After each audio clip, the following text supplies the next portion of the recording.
Leonard Henry Trent was born in Nelson, New Zealand on the 14th of April 1915. When he was 7 years old, he became captivated with flight after taking a ride in a gypsy moth.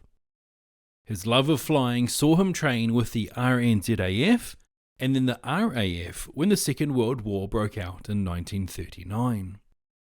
He flew many missions on several different types of aircraft and earned a Distinguished Flying Cross during the Battle of France.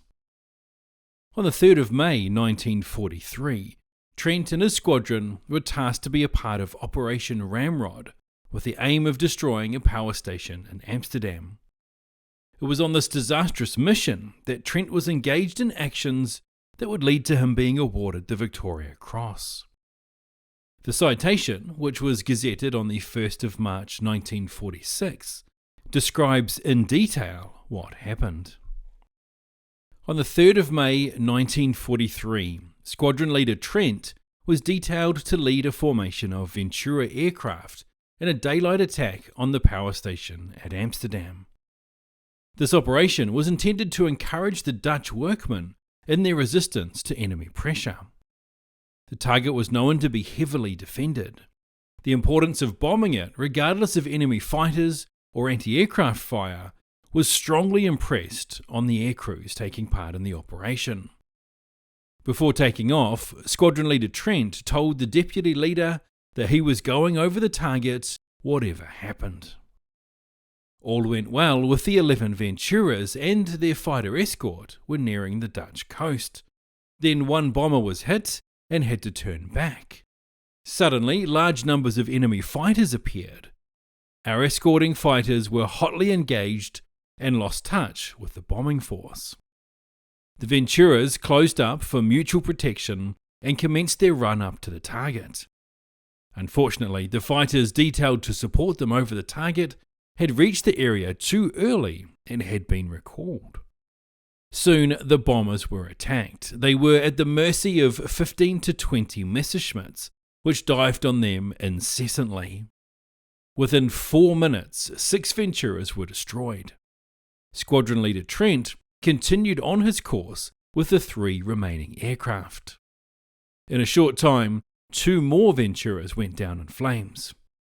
Heedless of the murderous attacks and of the heavy anti-aircraft fire which was now encountered, Squadron Leader Trent completed an accurate bombing run and even shot down a Messerschmitt at point-blank range.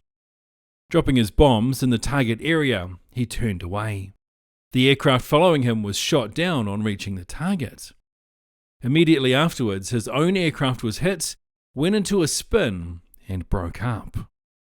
Squadron Leader Trent and his navigator were thrown clear and became prisoners of war.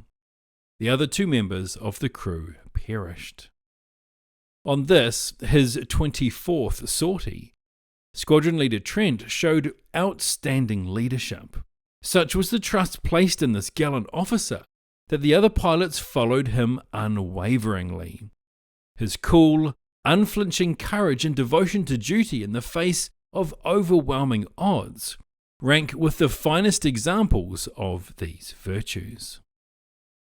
That's not where Trent's story ends. You would have noted in that citation that it says that Trent and his navigator were thrown clear of the crashing plane and became prisoners of war. They were able to deploy their parachutes and thus survive the ordeal. After being captured, Trent was sent to a prison camp in Poland designated Stalag Luft III. Now, if you're familiar with military or even movie history, that camp is the one where the Great Escape took place, and Trent was one of the prisoners that made his way out on the 24th of March 1944. He was the 79th POW to pass through the tunnel, but by the time he got beyond the prison gates, the guards had been alerted and he was captured not far beyond the fence. He remained imprisoned until the 2nd of May 1945, when the British liberated the camp.